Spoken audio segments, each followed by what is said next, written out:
are going to see the King. Said no more crying there. We are going to see the King. Well, hallelujah, hallelujah. We're going to see the King. There'll be no more dying there. We are going to see the King. I said no more dying there. We are going to see the King. No more dying there. We are going to see the King. Hallelujah, hallelujah. We're going to see the King. I said soon and very soon. We are going to see the King. I said soon and very soon. We are going to see the King. I said soon and very soon. We are going to see the King. Hallelujah, hallelujah. We're going to see the King. Hallelujah, hallelujah. We're going to see the King. Oh yes, hallelujah, hallelujah. We're going to see the King.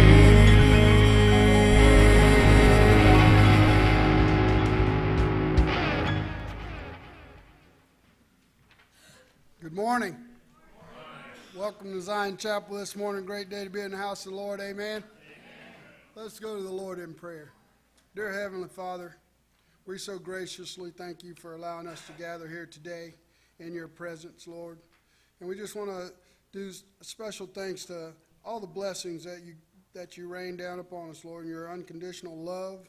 And we know in our eyes everything's not as a rose, but in your eyes there's a purpose for everything. And all we ask is that, show us how to open our hearts up to know what that sign is and what that purpose is of whatever's going on in our lives, Lord, because we know that you have it all under control. And we want to do this in Jesus' name. Amen. If you're a visitor here today and you hadn't been here before, in the back of the seat in front of you would be a card that you could fill out. It gives us a little bit of information about yourself, gives you a little bit of information about Zion Chapel. And if you turn that in at the Welcome Center, they would be a gift just for visiting us today. And we appreciate your company. I talked a little bit about making a difference in somebody's life. And we talk about through kids.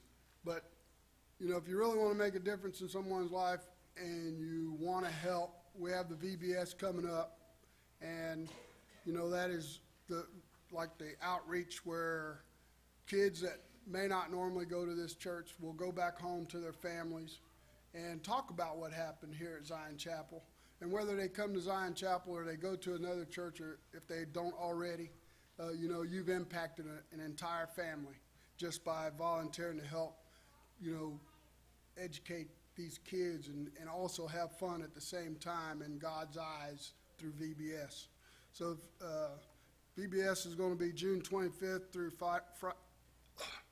June 25th through Friday, June 29th from 6 to 8 p.m. And those that are willing to give up your time are asked to meet briefly today after this service. Will you please sign up at the Welcome Center this morning to prepare, and also your shirt size is needed. And the areas that we need the help in are game leaders, snack leaders. I might be able to do the snack leaders. No, that's not what it means. The bus drivers.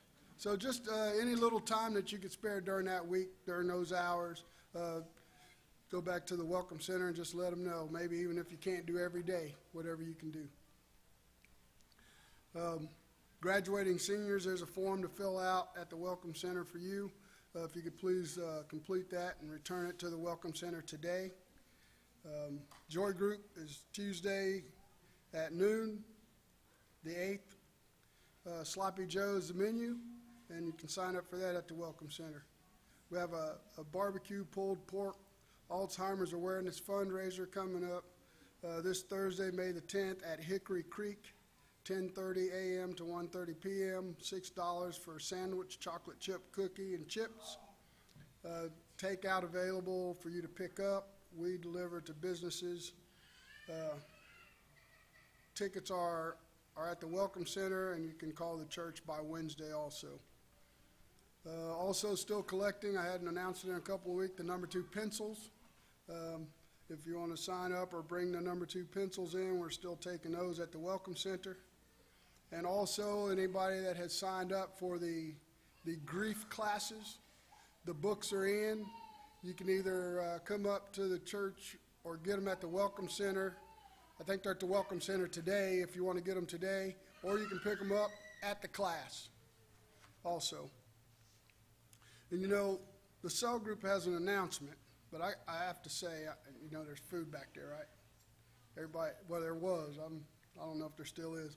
But you know, I know I told the first service this last week, but every time they have an announcement, they need me to let them know at the sound booth back there. I won't say any names, but I walked in last week with this black shirt on and a stripe down the side, because black and stripes up and down make you look thinner, right? Right? So I walked in thinking I'm looking thinner. And I get to the sound booth and they said, hey, can you let us know when somebody else is going to do the announcement, because usually they're shorter and they're thinner than you. So I'm going to announce that the cell group, the shorter and thinner people, have an announcement this morning.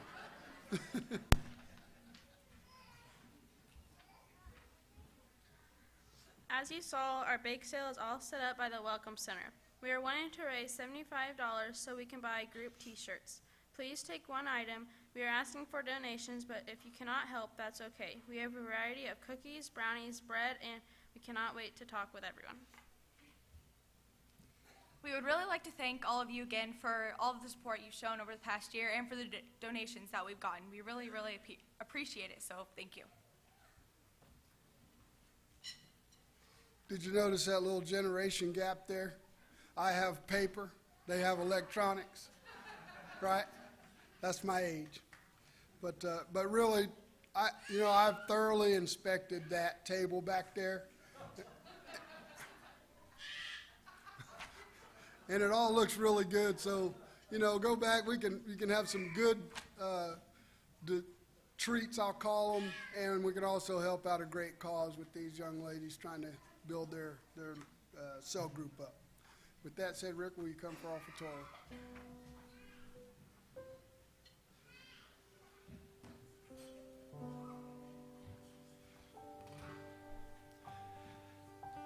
Jesus is King. Well, as ushers come forward, take up our tithes and offerings, let us go to the Lord in prayer. Oh, Father God, we come to you today with joy on our heart that we can come together and assemble and sing praises to you and study your word, Lord. Lord, we're just a thankful people, a blessed people. But Lord, we're a needy people also. And as I stand before this congregation today, I know that there's many needs out there, Lord. So I just ask those that have them to turn them over to you today, Lord. Lord, we're so blessed to have you as our Father, and how you care for us and compassion and love. So Lord, just bless us today. And Lord, as we take up your offering today, Lord, we ask for your hand upon it and bless it in a special way. And Lord, keep us good stewards of this offering, so all that we accomplish through it will be in the glory of Jesus Christ, your Son. Amen.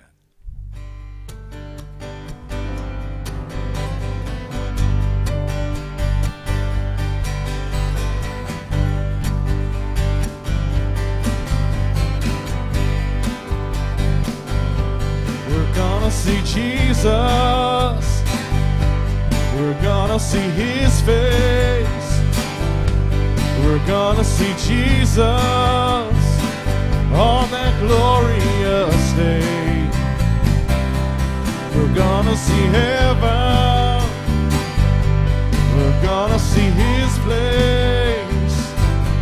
We're gonna see heaven on that glorious day.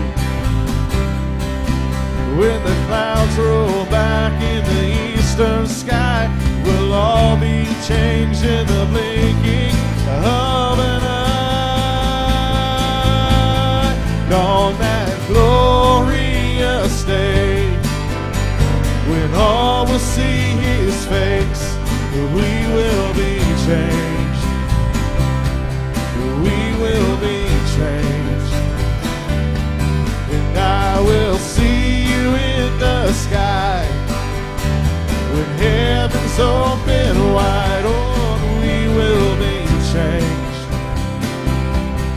We will be changed. Oh, we will be changed. We're gonna see angels. We're gonna see angels sing his praise. We're gonna see angels on that glorious day. We're gonna see mansions. We're gonna walk on streets of gold. We're gonna see mansions on that glorious day. When the clouds roll back in the eastern sky, we'll all be changed in the blinking of an eye. And on that glorious day, when all will see his face, we will be changed. We will be changed. I will see you in the sky when heaven's open wide. We will be changed. We will be changed.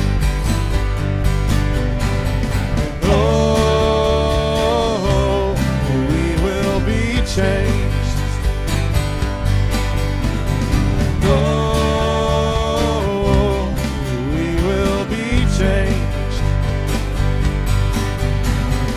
Oh, we will be changed. Are you ready for that day? When we are changed and reunited with our Lord and Savior Jesus Christ. Will you stand this morning? As Ricky said, Jesus our Savior has come. With us sing to the King this morning.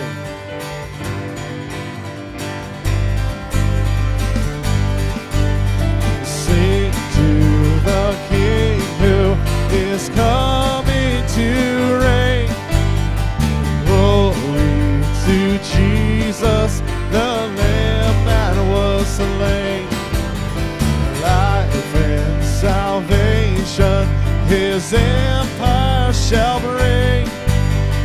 Joy to the nations when Jesus is King. Come on. Come and let us sing a song declaring we belong to Jesus. He's all we need. Lift up a heart of praise. Sing now with voices raised to Jesus. Sing to the King. For his returning, we watch and we pray. We will be ready, the dawn of that day. We'll join in singing with all the redeemed. Come on. The Satan is vanquished and Jesus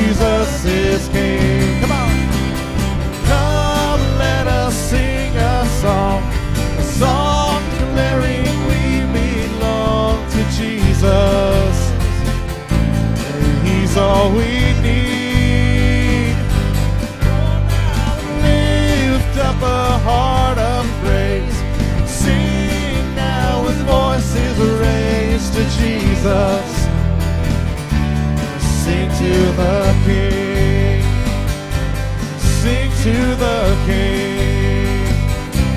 Sing to the King. Amen. Leaning on the everlasting arm. Sing it out this morning.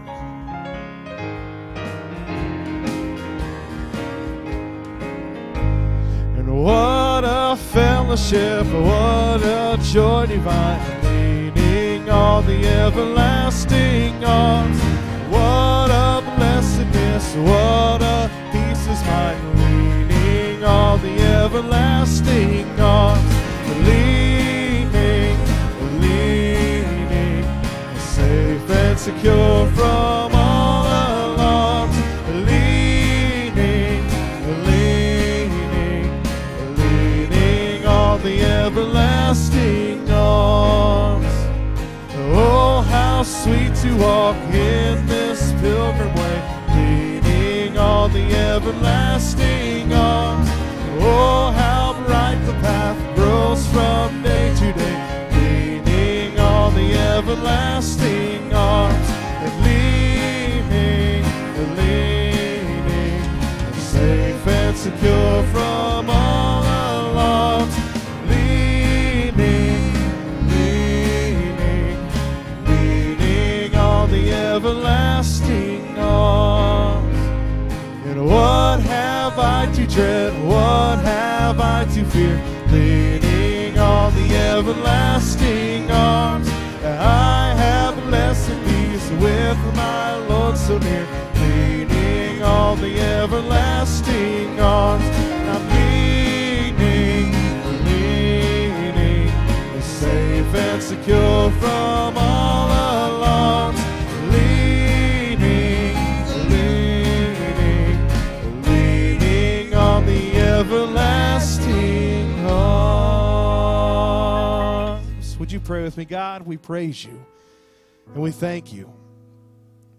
The Lord, if we've already been worshiping, Lord, we can lean on your everlasting arms. Lord, we thank you that your grace and your mercy surrounds us daily. God, we thank you for the redemption that we have through the blood of Jesus. We thank you so much for being our Father, for loving us, for correcting us. God, for showing us how to live. We thank you. God, may this worship be pleasing to you this morning. Amen.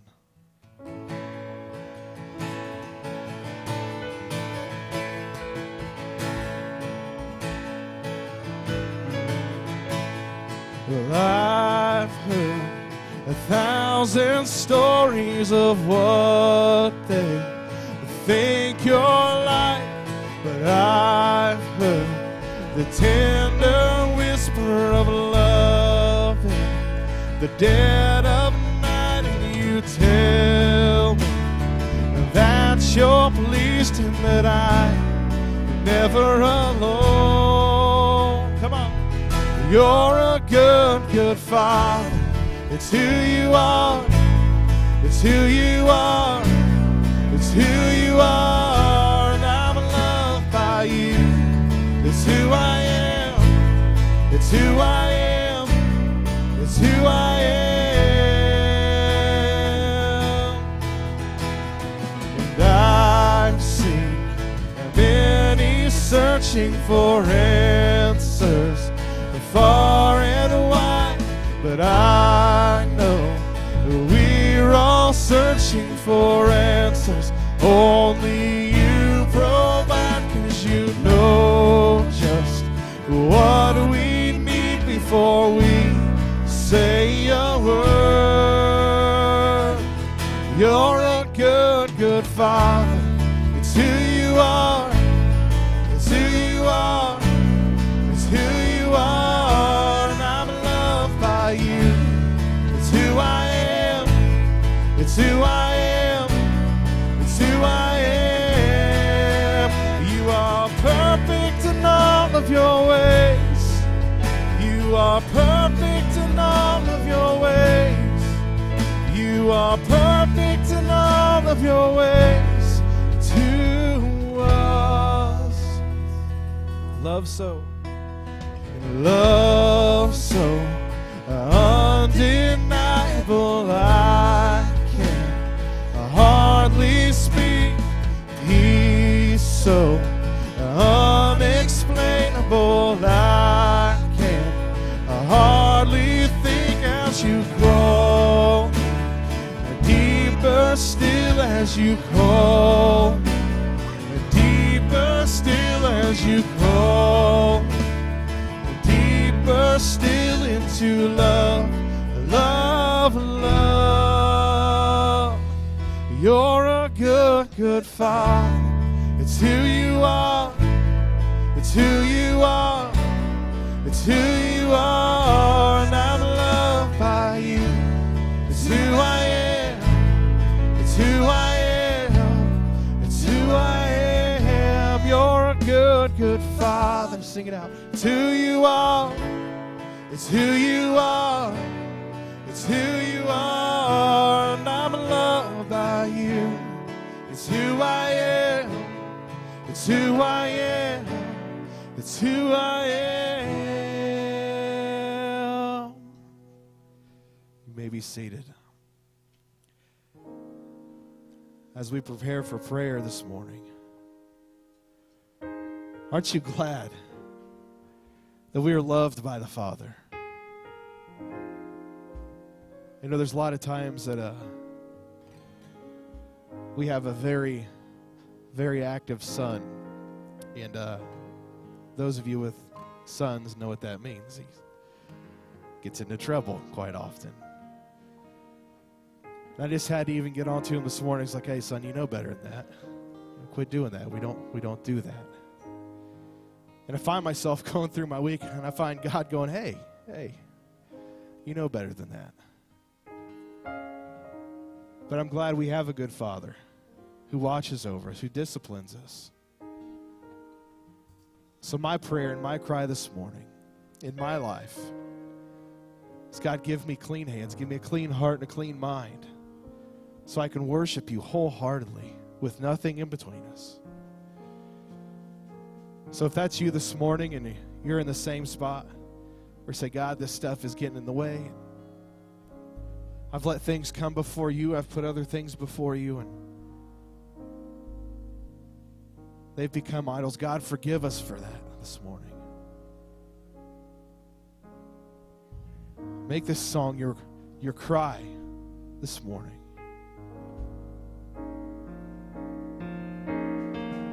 We bow our hearts, we bend our knees.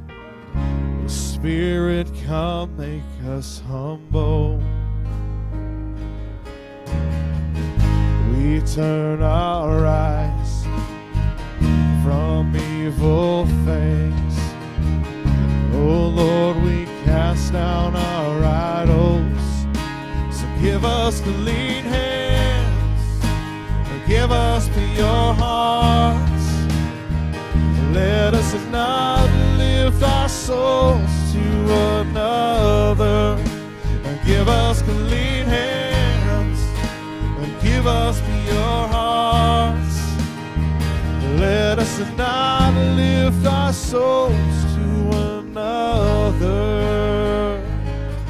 We bow our hearts, sing it out. We bow our hearts, we bend our knees. Oh Spirit, come make us humble. Oh, now we turn our eyes from evil things. Oh Lord, we cast down our idols. So give us clean hands, and give us pure hearts. Let us not lift our souls to another. And give us clean hands, and give us pure hearts. Let us not lift our souls to another.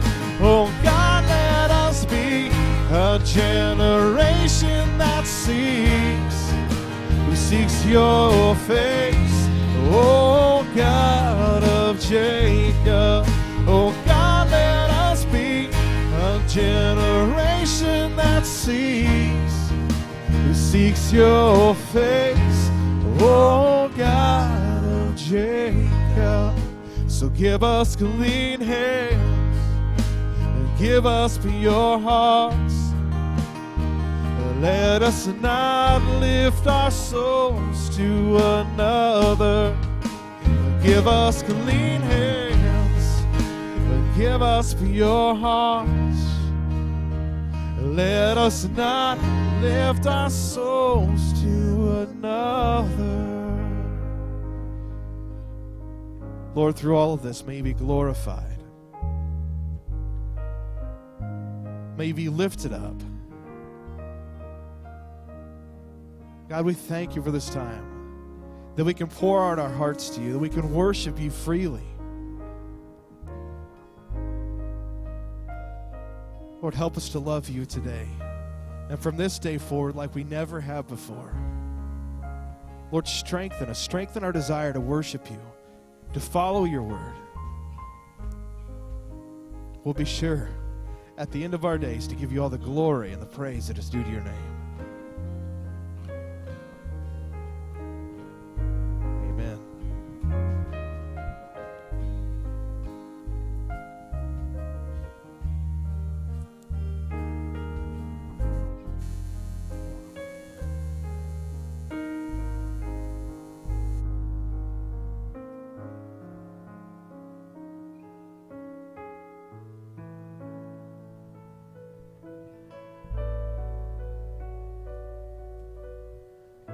He lowers us to raise us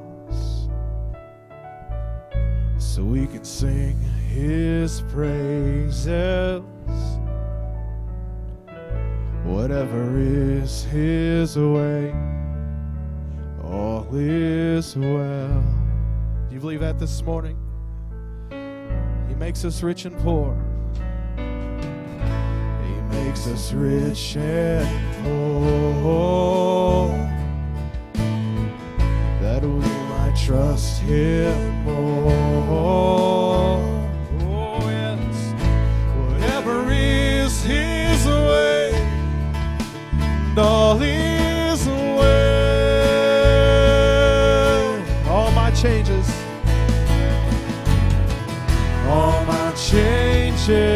come from him, he who never changes. And I'm held firm in the grasp of the rock of all the ages, and all is well with my soul. He is God in control, and I know not all his plans, but I know I'm in his hands. He clothes us now. He clothes us now, then strips us. Yet with his word he equips us. Whatever is his way, all is well.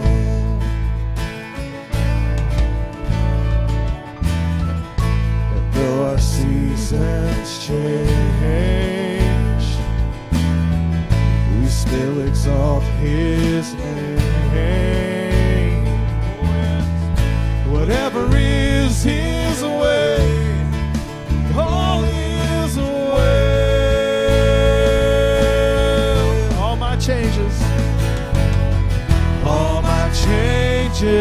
come from him. He who never changes. God held firm in the grasp of the rock of all the ages. And all is well with my soul. He is God in control. I know not, know his plans, but I know I'm in his hand. As the kids are dismissed, sing it out this morning. And all is well. Come on. With my soul. He is God in control. I know not, know his plans, but I know I'm in his hands. I know not, 'cause I know not, know his plans, but I know I'm in his hands. God, we thank you, Lord, that even though we don't know what's going on, and Lord, we struggle through life, Lord, we know your plans are higher than ours.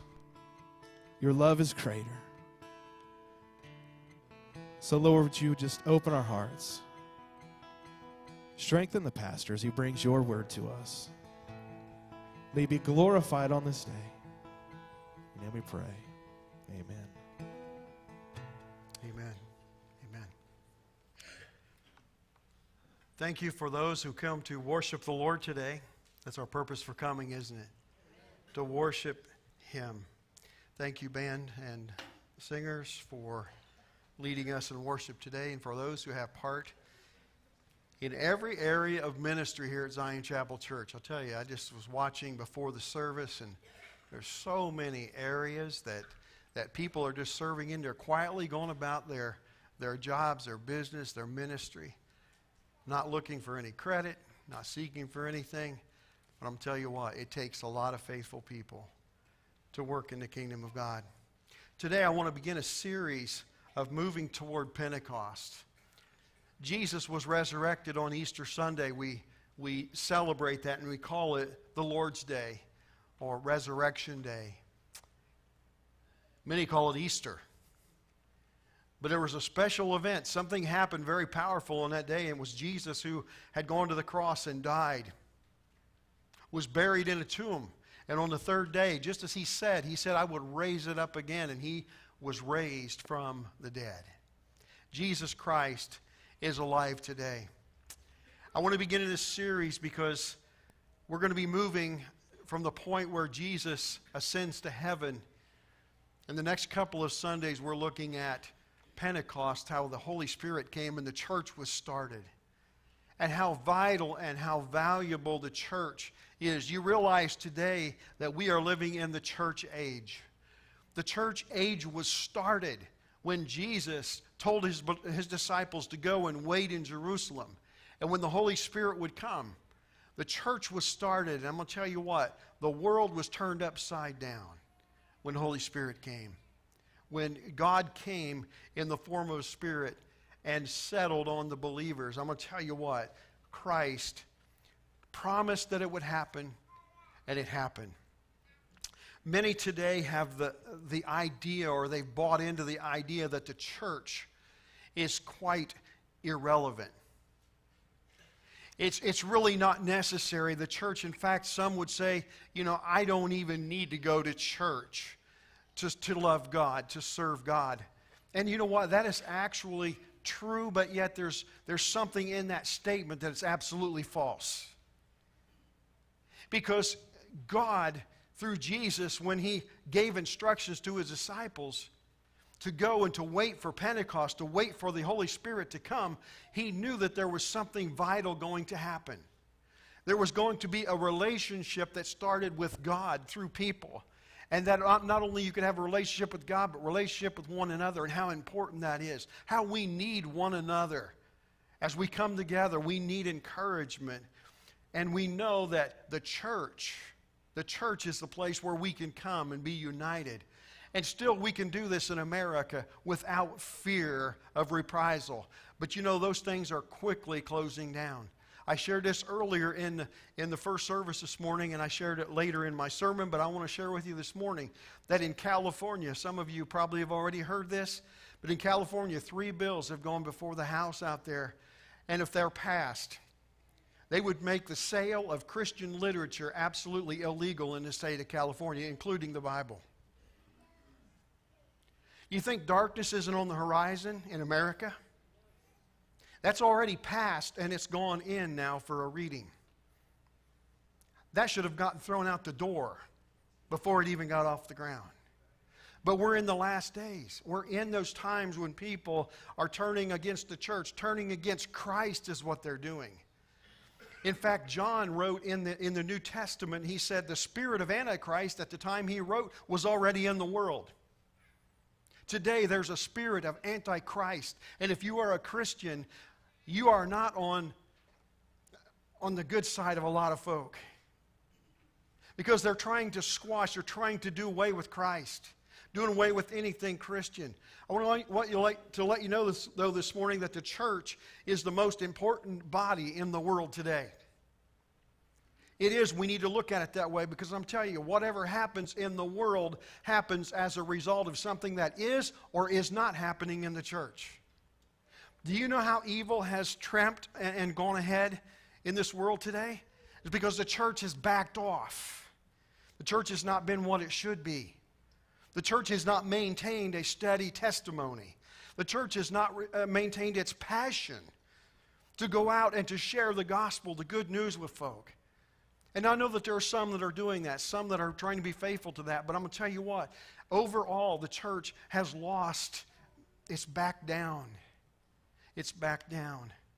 And you know what we have today is the Holy Spirit that is so powerful in our lives. You say, well, I don't know. I've accepted Jesus Christ, my Lord and Savior, but I don't really sense that power. Are you really living in a way that you can experience God's power? You know, God and sin does not coexist in a person's life. God, He sent Jesus to pay for our sins, and that's absolutely true. He paid for our sin. He went to the cross. He died. He was buried. He rose again for our sin. But you know what? He didn't save us so we could stay in it. He saved us to be set free. He saved us so that we can have a testimony of the power of God. We have this incredible power that's within us called the Holy Spirit. The story is told of a man who lived with his wife on an old family farm for years. And they were barely scratching out a living. All the while beneath the barren, dusty, almost uncultivatable land was a rich supply of oil. And one day, while he was out digging for a water well, the farmer discovered this oil. As a result of that, he and his wife enjoyed a life of rich blessings. This is what the farmer said, quote, "And to think we lived here all these years without knowing how rich we were." I want you to think about that a minute. Because many Christians today live just like that farmer. They go through their days barely hanging on to their spiritual lives, living in their own weak ways, while beneath the surface, I want you to know the power of God is ready to break free in your life. God, all-powerful, almighty God lives within us through the Holy Spirit. This morning I want to start a short series from the book of Acts leading to Pentecost Sunday and the coming of the Holy Spirit and the beginning of the church. Here's the good news. What we're studying here is this, is that the church was started. We're living today in the days where the church age is going to come to an end. It's going to come to an end. When Jesus comes and takes the bride away, the church will be gone.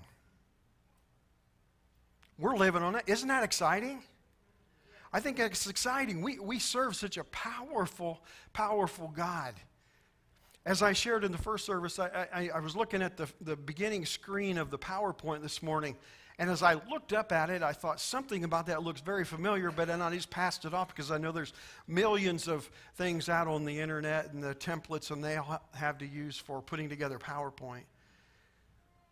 But I was talking to Pastor Jim, and he says, "You recognize that picture?" And I said, "It looks familiar." And he said, remember Friday evening, he stopped by our house and dropped off a couple things, and while we were standing there visiting out in the driveway, he goes, "Look at that sunset."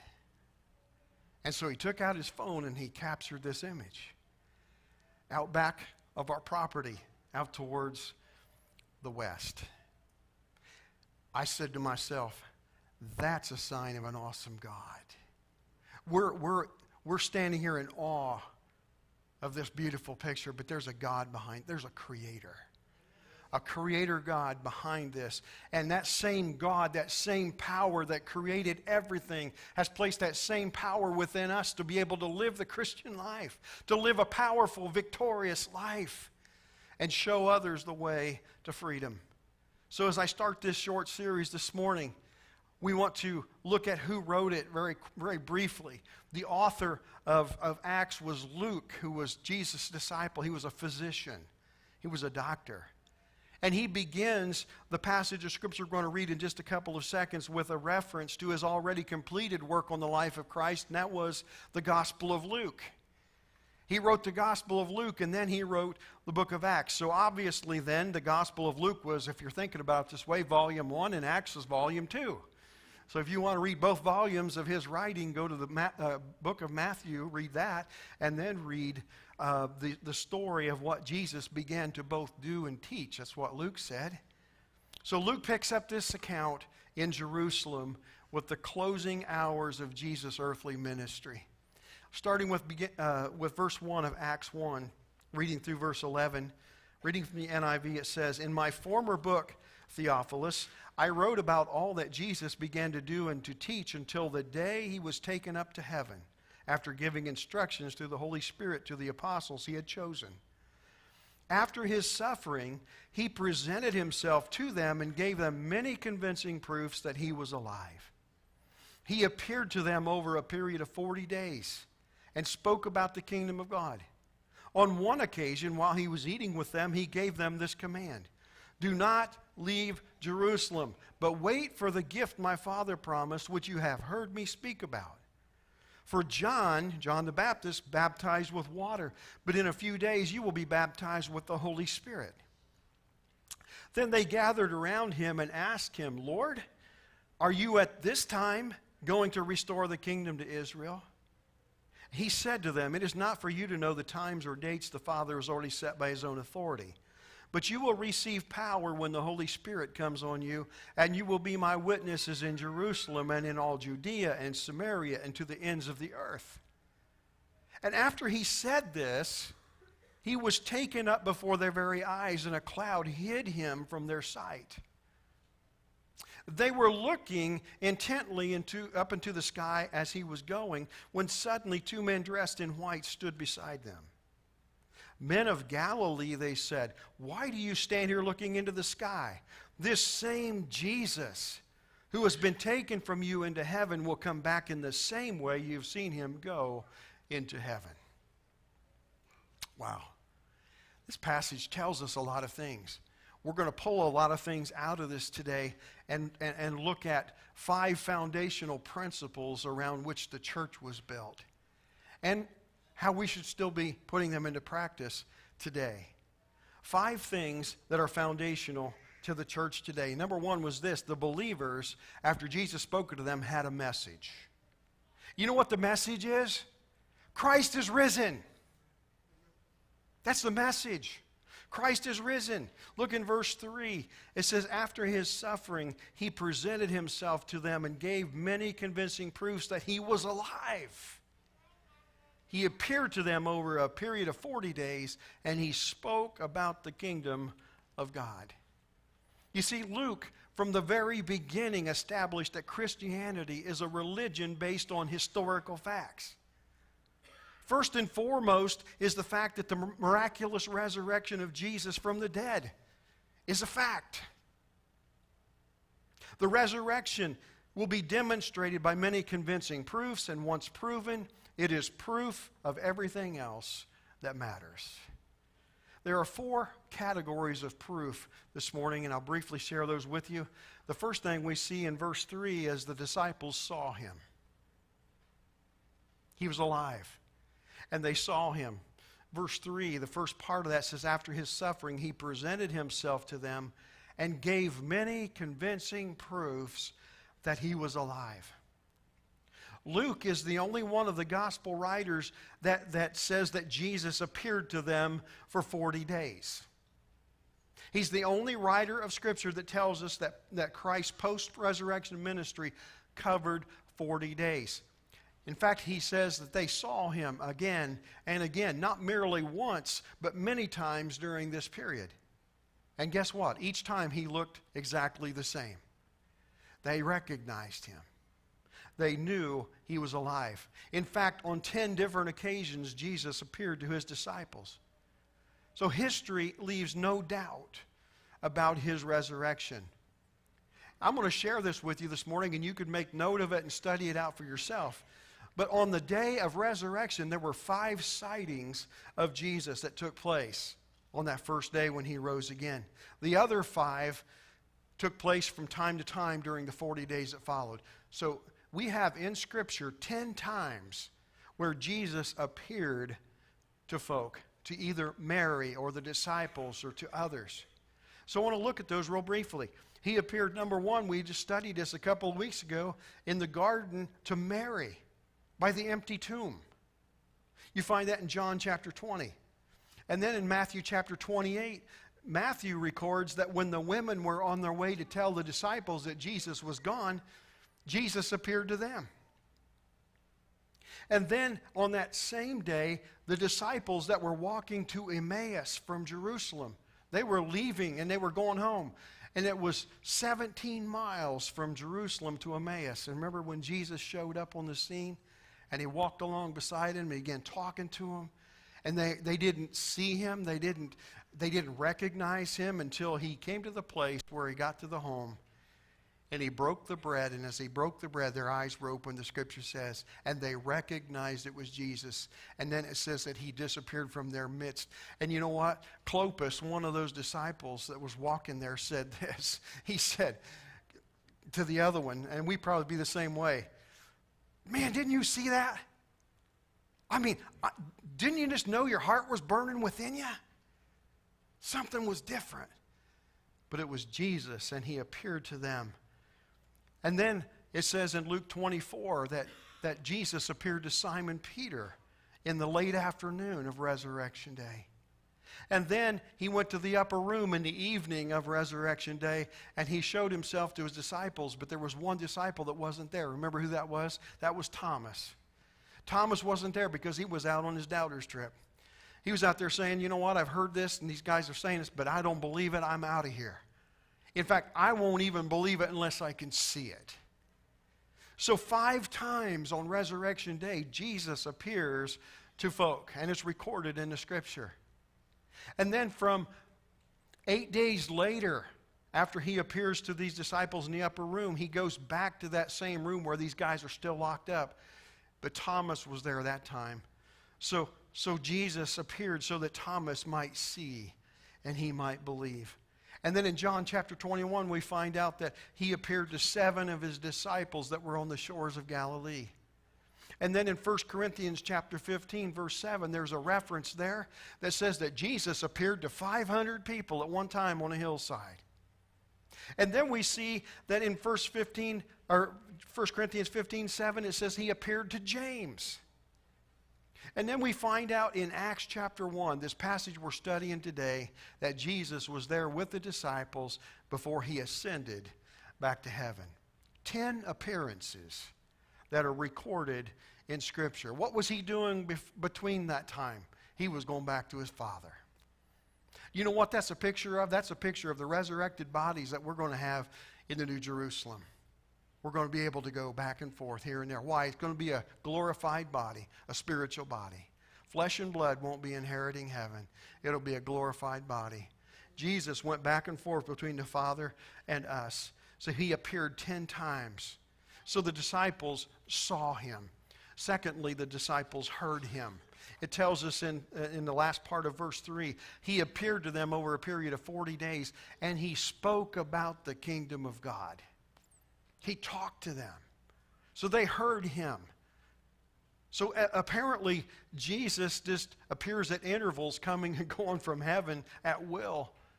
And he even did some miraculous signs, and he instructed his disciples about the coming kingdom of God. So the disciples saw him. The disciples heard him. Next, the disciples touched him. You see, in order to convince his followers of the reality of his resurrection body, Jesus allowed them to feel his hands and his side with their hands. The reality of his risen body was tried, and it was proven by the normal means of sensory perception. They saw him with their eyes. They heard him with their ears. They touched him with their hands.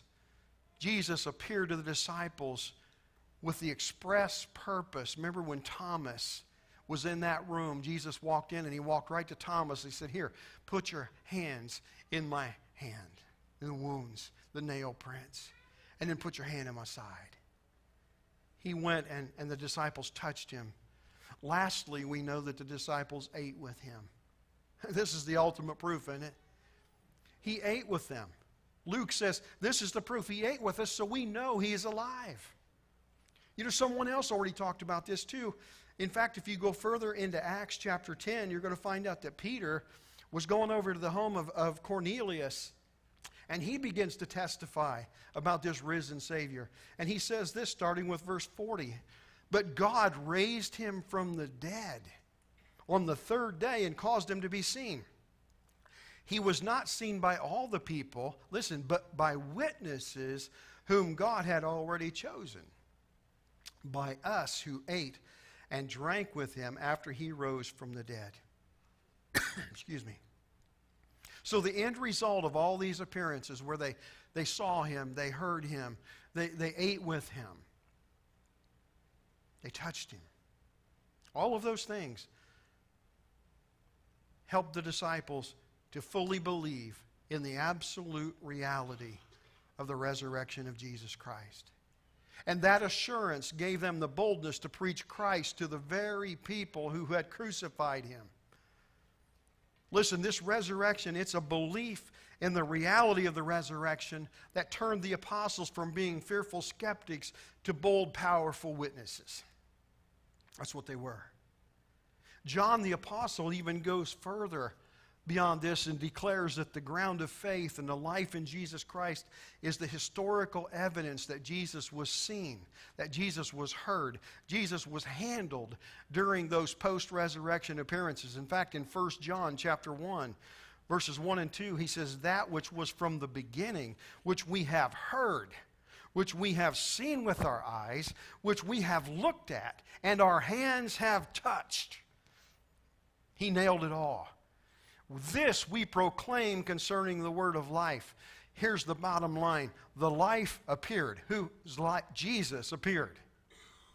We have seen it, and we testify to it. And not only that, we proclaim to you the eternal life which is with the Father and has appeared to us. See, throughout the centuries, many attempts have been made to disprove the resurrection of Jesus, but none have ever been successful. You know why? Because Jesus is a living Savior. Amen. He's the living Lord. Muhammad died, and he's still dead. Buddha died, and he's still dead. Confucius, die. And he's still dead. But Jesus is alive. When you go to the tomb, you hear the angel's message. It says, he is not here. He is risen, just as he said. That's the message. Jesus is alive. That's our message today, isn't it, folk? You see, he showed himself to the disciples after he was resurrected. He showed himself to many folk. He also showed himself to someone else called the Apostle Paul. We call him today. Paul was on the Damascus road, and he was knocked off his horse, but as a result of that, God sent him out as a flaming apostle, evangelist. And he went out and wrote most of the New Testament that we know today. But you know what? Even though we can read in the Bible that Jesus showed himself to those folk, today he's still showing himself to us. That's the good news. And because of that, the disciples had a message. So that was the first thing. The believers had a message. Secondly, this morning is this: the believers had spiritual power. What was that power? The power of positive thinking? No, it was the power of the Holy Spirit. Amen. On one occasion, it says in verses 4 and 5 of Acts 1, while he was eating with them, he gave them this command: do not leave Jerusalem, but wait for the gift my Father promised, which you have heard me speak about. For John baptized with water, but in a few days you will be baptized with the Holy Spirit. I wonder if that took the disciples back to the point where they remembered in John chapter 14 where Jesus had told them, look, I'm going to go away. I'm going to go away and I'm going to prepare a place for you. But if I go away and prepare a place for you, I will come again and take you to be with me so that you may be where I am. That was in John chapter 14. Further on in John, just to reinforce the fact that he was going to leave, he says this in John 14, 16 through 18. And I will ask the Father, and because I'm gone, he will give you another advocate to help you and be with you forever. That's the Spirit of truth. He says the world cannot accept him because it neither sees him nor knows him. But you know him, for he lives with you and he will be in you. Not just live with you, he will be in you. I will not leave you as orphans. Jesus said, I'll come to you. Aren't you thankful for that today? Thankful you can call on the name of the Lord Jesus Christ, and he'll be here with you. The believers had spiritual power. We'll talk more about that in a minute. The third point is this: the believers had a mission. They had a mission. That's the establishment of the kingdom. It says in verse 6 through 8, it says, then they gathered around him and asked him, Lord, are you at this time then going to restore the kingdom to Israel?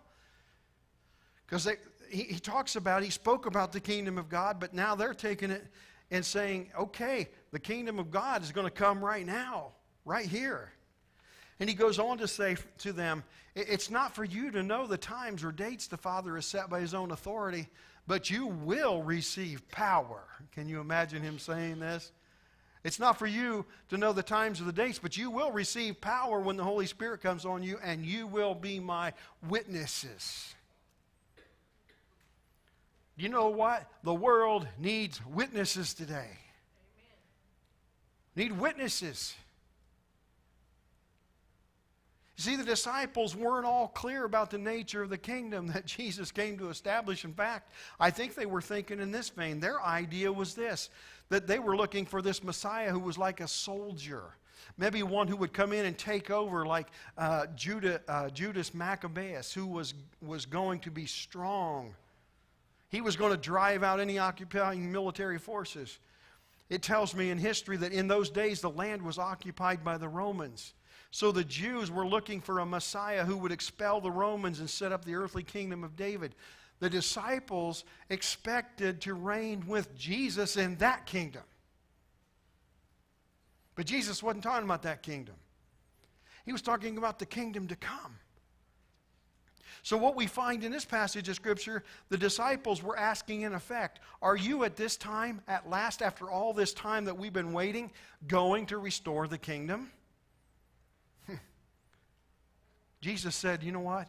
It's not your business to know when I'm going to establish my kingdom, but here is your task. It is your task to be my witnesses. There's the task. That's the mission. They had a mission. Number 4, the believers had a mandate. What was this mandate? It was to go make disciples. Verse 8 says, but you will receive power when the Holy Spirit comes on you, and you will be my witnesses in Jerusalem and in all Judea and Samaria and to the ends of the earth. Here the Lord is laying down in the clearest possible terms the mandate for all who are to follow him.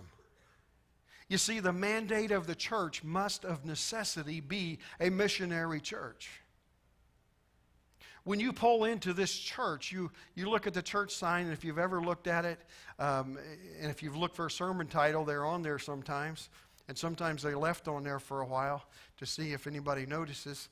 But we usually have a sermon title on there. But even more than that, when you drive in, there's a circular sign there. It says Zion Chapel, but above that it says Mission Evangelism. What is our mission? Our mission is to take the message out to the world because that's what we've been commanded to do. The church, by mandate, must be a missionary church. That's a necessity.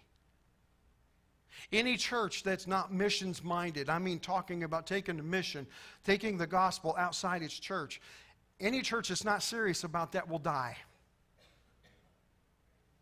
You cannot survive if you will not take the message out, because that's the mandate we've been given. On the other hand, my Uncle Gene would always say this. He would say, a missions-minded church will never fail. Isn't that good news? A missions-minded church will never fail. Jesus told his disciples here that you're going to have to go out and be my witnesses, but before that, you've got to go and wait upon the empowerment of the Spirit. You can't do this on your own. And it talks about the word power, but you will receive power when the Holy Spirit comes on you.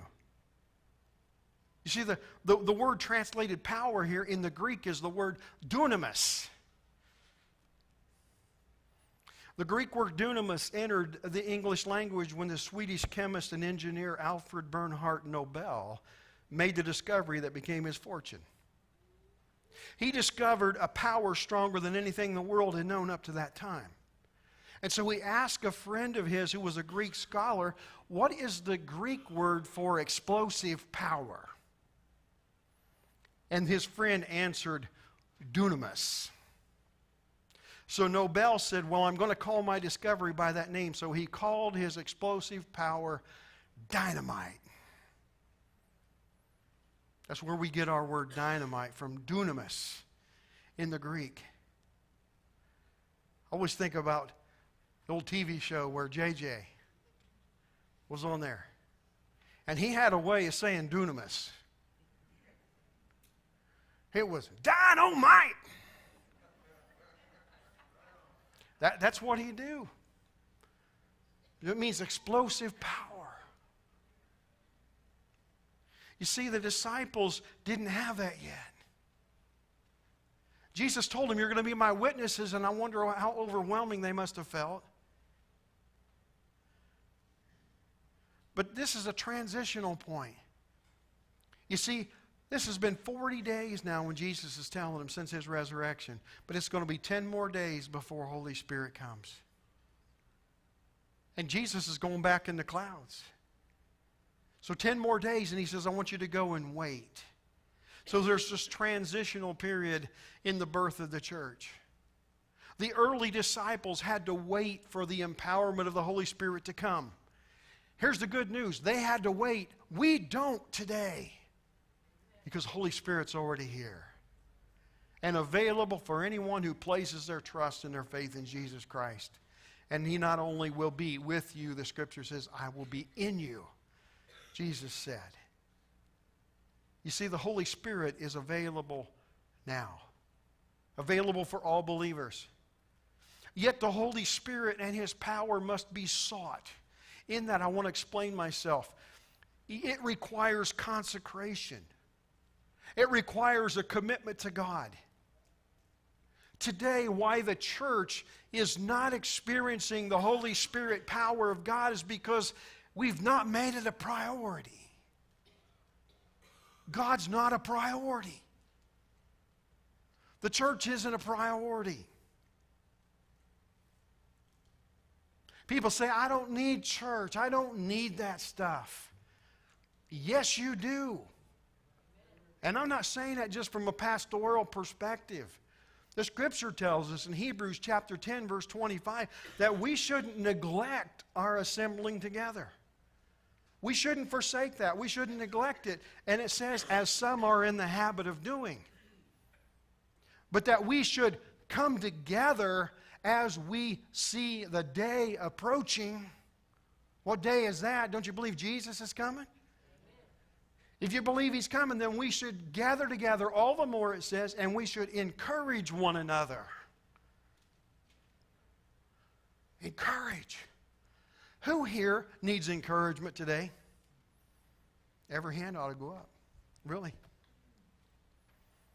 We need encouragement. We need each other. You see, these disciples got this message, but they didn't have the power yet.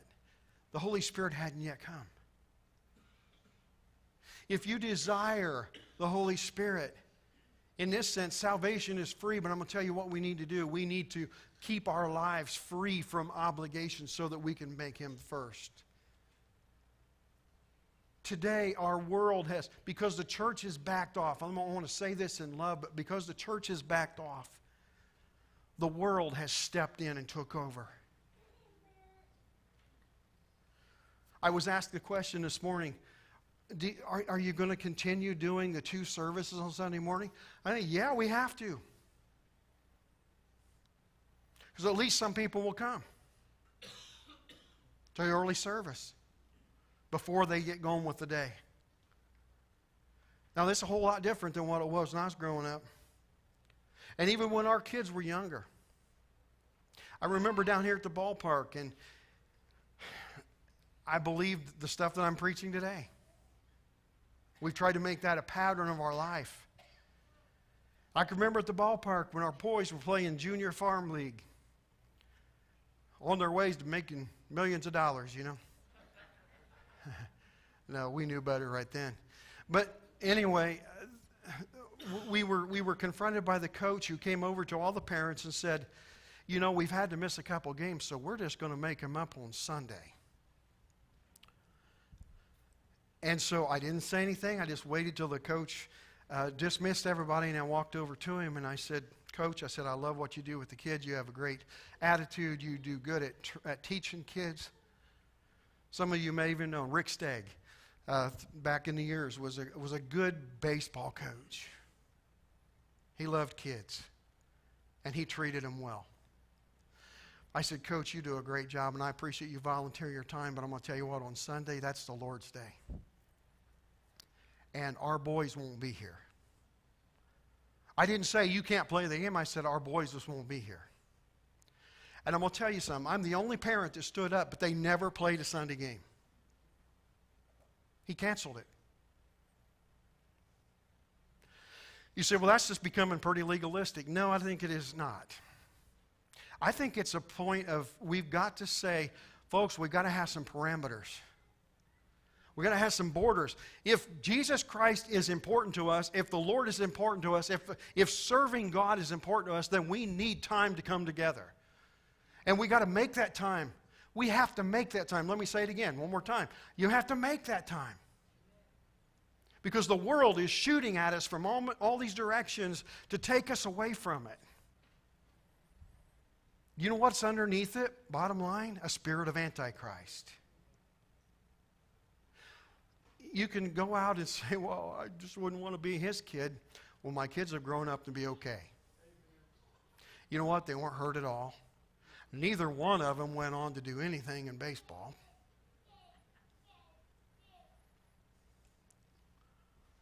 but they're great dads today.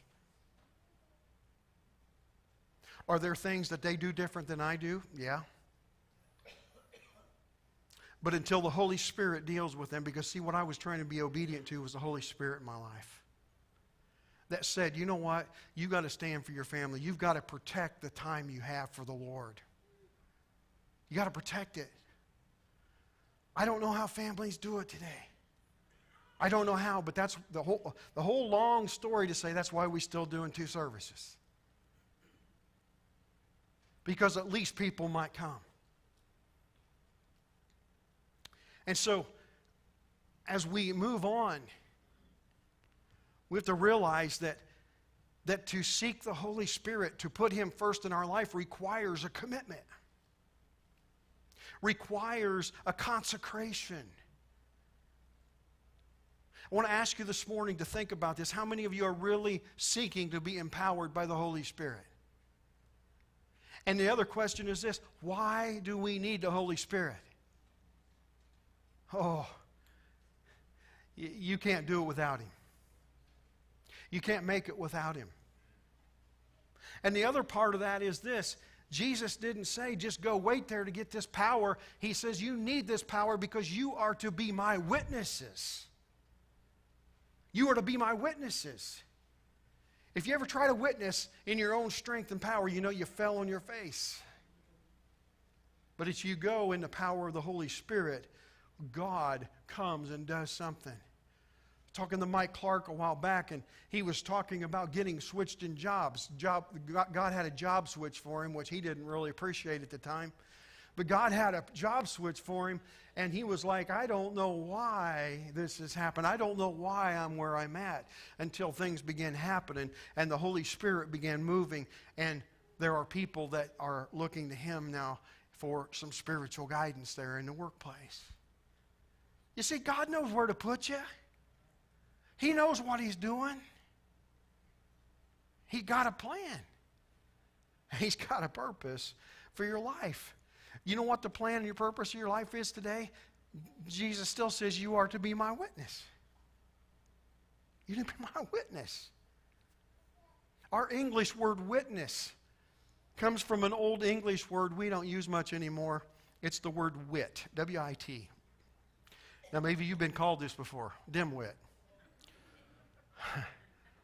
But wit. To wit means to know or have knowledge. In fact, when we used to sign documents, and I had remember even in my day of signing some documents, in order to attest at the bottom of the document that what was said up here and stated was true, it says to wit. To wit means to acknowledge. So you sign your name there, you're saying this information is true, this knowledge is true. I attest to that. So a wit is a knowledgeable person. So a witness, listen, is a person who knows something and then testifies to it. If you know Jesus is alive, if you know Christ is risen, you believe that in your life, you have a message. You have a purpose. You have something to share now. You have the knowledge, and it's your opportunity and your obligation to share what you know. You need to testify to it.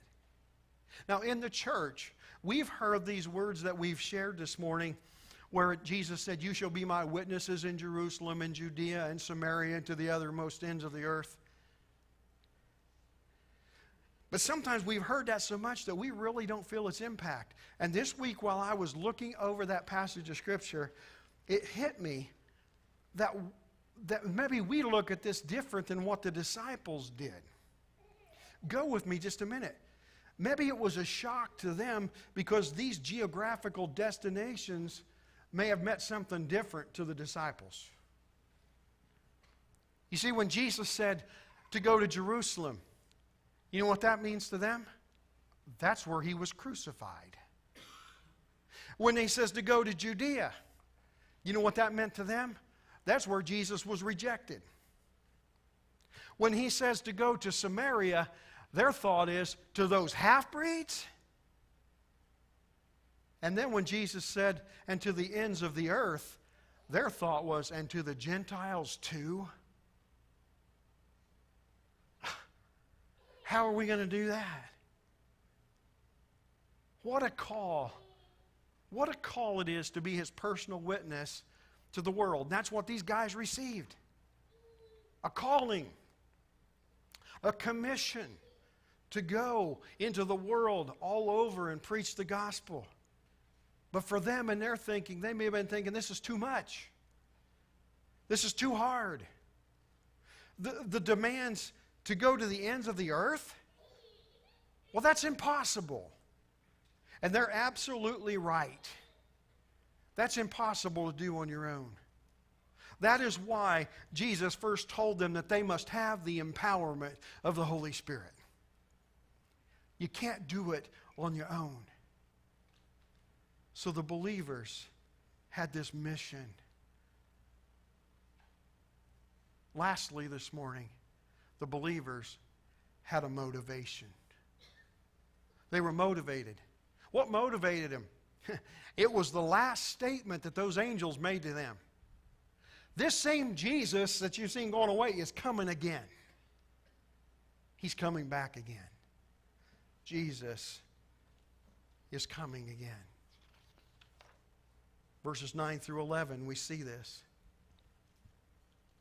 After he, meaning Jesus, said this, he was taken up before their very eyes, and a cloud hid him from their sight. They were looking intently up into the sky as he was going, when suddenly two men dressed in white stood beside them. Men of Galilee, they said, why do you stand here looking into the sky? This same Jesus who has been taken from you into heaven will come back. That's a promise, isn't it? Will come back in the same way you have seen him go into heaven. In other words, no idle standing around here waiting for the Lord's return. Get going. Guys, don't stand here looking. He's coming back. Let that be your motivation. And if that was a motivation for them, surely such idleness is not profitable for us either. So this becomes a compelling motivation in the life of a believer. I'm here to tell you this morning that I don't know when Jesus will return. But I think every believer ought to live this way. We ought to live with this mindset that we believe he will come back in our lifetime. We would be wise to live with that. No one knows when he will come. But every one of us should live with the anticipation that he could come anytime. You see, God the Father sent God the Holy Spirit to all the disciples of God the Son so that we can all have power necessary to meet the challenges in our lives. How many here has got challenges in their lives? We all do. That's why we need the Holy Spirit. That's why we must seek the Holy Spirit. Why we say, God, through the power of the Spirit. That's our prayer here at the church among your church staff. That's the prayer that Patty and I have at home in the mornings when we're praying together. God, by the power of your Holy Spirit, lead us and guide us and direct us today, because we know that you know all things. So you have control. See, we're giving that over to start the day. Give it over to you, God. You know all things, so you know what to do. You know where to take us. You know where our steps need to be focused.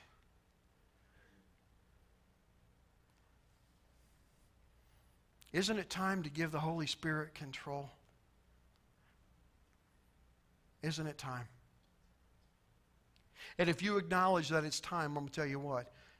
Be ready and get ready. Because when you say, God, here's permission. You lead me, you guide me, you direct me by your Holy Spirit. He's a faithful God. He'll do that. He'll work in your life. You see, when the Holy Spirit controls our lives, something has to happen.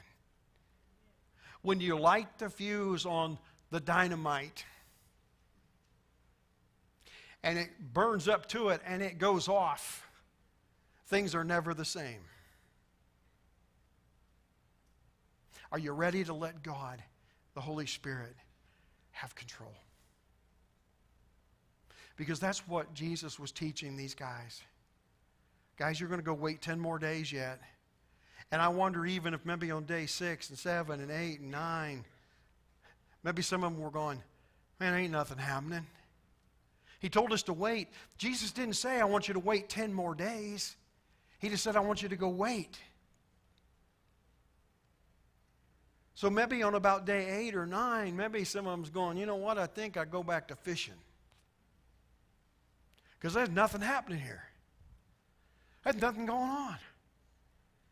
But oh, when day 10, when the Holy Spirit came, change. As pastors, we desire this. You know why? Because we read in the Acts of the Apostles that in one day, 3,000 people got saved and gave their hearts to the Lord. Do we see that happening today? Why? Maybe the world does have something when they say, you know what? I just really see the church as being ineffective. We need to be people of the Word. We need to be people of God. We need to be people taking a stand for righteousness. We need to be people who are speaking the truth in love. Why? Because Jesus is coming again. That's our motivation. Our motivator is Jesus. We need to be like the little girl listening to her grandmother reading stories from the Bible, and the grandmother asked her what she thought of it. The little girl, after hearing all these stories, said, oh, I love it. You never know what God's going to do next. That's the way it is living with the Holy Spirit.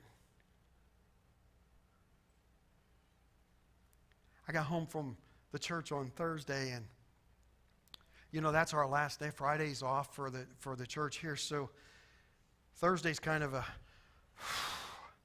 think we're about ready for Sunday. But as I'm walking around out on the property at the house, my phone rings, and it's a funeral home. And they're saying, do you have Tuesday free? Because you've been asked to do a funeral service. And I asked the question, who is it, and are there contacts that I know? And as he was going through the family names and things, I recognized some names. And I said, yes, I will be available for that. Now, I didn't have my calendar in front of me. But you know what my response was then? And needed to be? Yes, I'm available for that. Why? Because that's Holy Spirit setting that up. Would I rather do something different on Tuesday? Don't matter. Because God organized my schedule. And I've learned to go with that. Over the years, I've learned that when those things happen, then God's going to show up and do something. God's got me there for a reason. And I need to be faithful to that. I need to have a good attitude about that. I need to have a strong look toward how can I be a help? How can God speak through me to these individuals to bring hope or to bring a time of peace into their life? What's God going to do? I don't know. But He's God. You know what? He asks us to do things at times, but never is obligated to tell us why. But it's up to us to be obedient, to be available when the Holy Spirit calls us. I'm going to tell you what, just like in the day that Jesus spoke to His disciples, today, when the Holy Spirit controls your life, I'm going to tell you what, Christ the Savior of the world is lifted up. Because everything Holy Spirit does is to glorify the Father. Jesus is lifted up. And just like then, today, if you allow the Holy Spirit to reign in your life, you're going to have a message. Christ is risen. You're going to have spiritual power, the power of the Holy Spirit. You're going to have a mission. It's still to establish God's kingdom. You're going to have a mandate, and that mandate is still go and make disciples. And then you're going to have a motivation. Jesus is coming. That's your motivator. We have a family in our church going through a real difficult time. I shared this first service.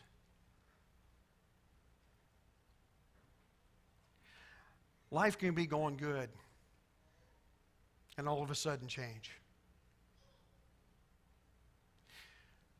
The family that we have been praying for and helping is Tracy's family, Tracy Swednam. And they really need our prayers. Because things were going good, and then all of a sudden they got some bad news this last week.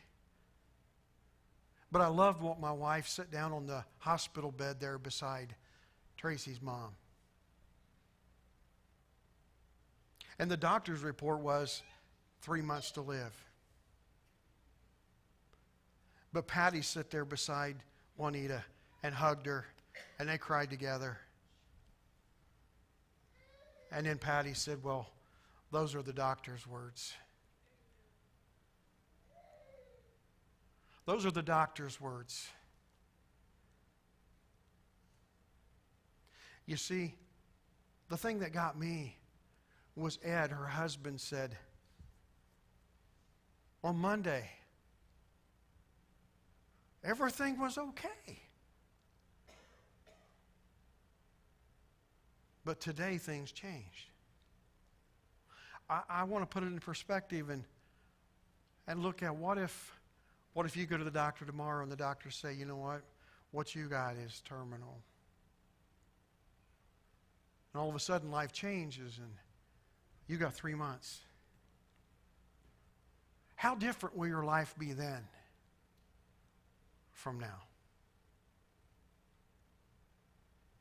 This isn't a scare tactic at all. It's reality. Talked to this couple that was going down 24 yesterday and the rear tire blew on their motorcycle. And the motorcycle went like this and the girl's dead on the road. And they lifelined their driver away.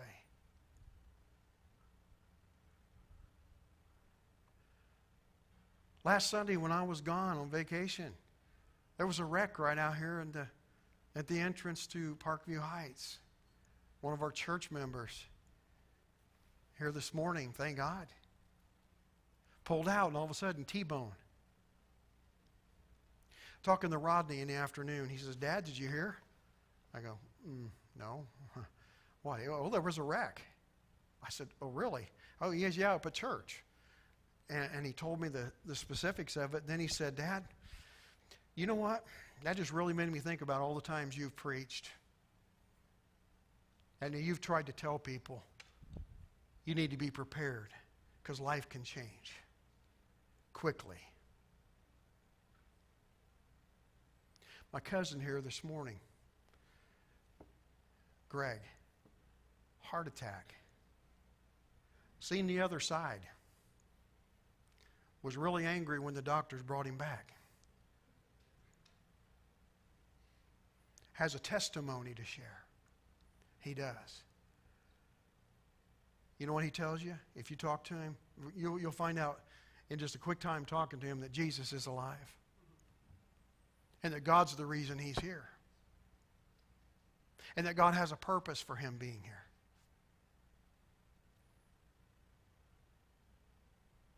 Sometimes God wants him here more than he wants to be here. Life can change. The bottom line is, are you ready for that? Number one, are you right with God? Are you living right? Are there things in your life that you know are contrary to God's word? And you just know that if Jesus came, he'd have to turn away because you're doing things that are offensive to God. We've gotten so tenderized in this culture today. Oh, God is a God of love. Yeah, he is. Praise God. But He's also a God that's just and right and fair. And what He has laid out in His Word for us and as proper conduct, He expects us to live up to it with the power of the Holy Spirit. If you are living your life contrary to God's Word and God's way, and that's not for me to judge, you know that if you're there. If you're living that way, then you need to get right with God today.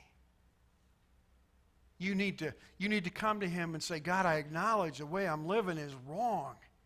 What I'm doing in my life here, the things that I've been operating under, it's wrong. I confess that. It's sin, God. It's sin. Deliver me from that. Forgive me for it. And then repent of it. I'm telling you, repent of it. Turn away from it. You got to. He'll forgive you, but you know what He expects you to do?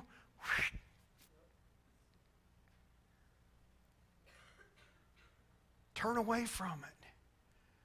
Run from it. It's going to kill you. Jesus came to set us free.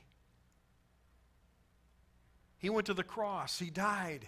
He was buried. On the third day, He was raised again. And then after He was resurrected, He appeared to His disciples for a period of 40 days. And then He went on to heaven. And 50 days later, or 10 more days later, we're going to be looking at the next 2 Sundays. What happened when Holy Spirit came? What happened and what kind of changes will it make in your life? Give your heart to the Lord today. You know what happens when you accept Jesus Christ, your Lord and Savior? You get the Holy Spirit too. Where He can empower you to live. You say, you know what, I can't live that way. I just can't do all the right things. You know what? He can give you the power to live. If you mess up, and you will, correct it. God, I confess that sin.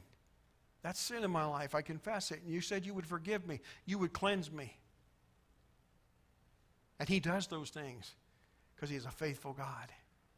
If you're here this morning and you don't know Jesus as your Lord and Savior, make this the day that you call out to Him and say, God, I don't even know where to go from here. Start to speak to me. And I'm going to tell you what, you give the permission to the Holy Spirit to begin dealing in your life.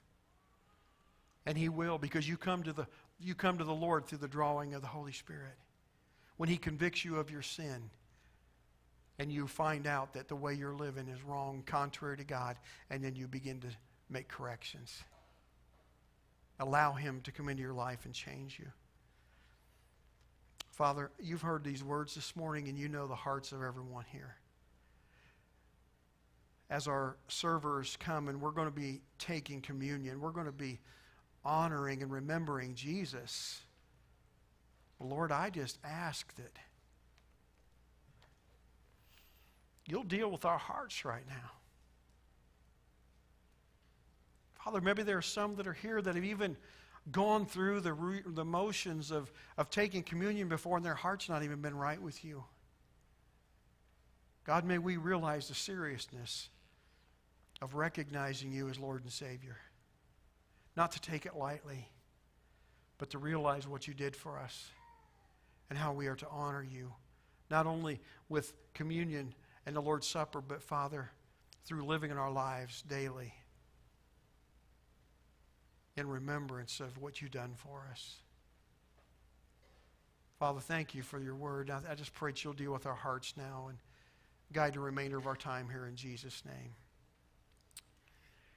The Apostle Paul wrote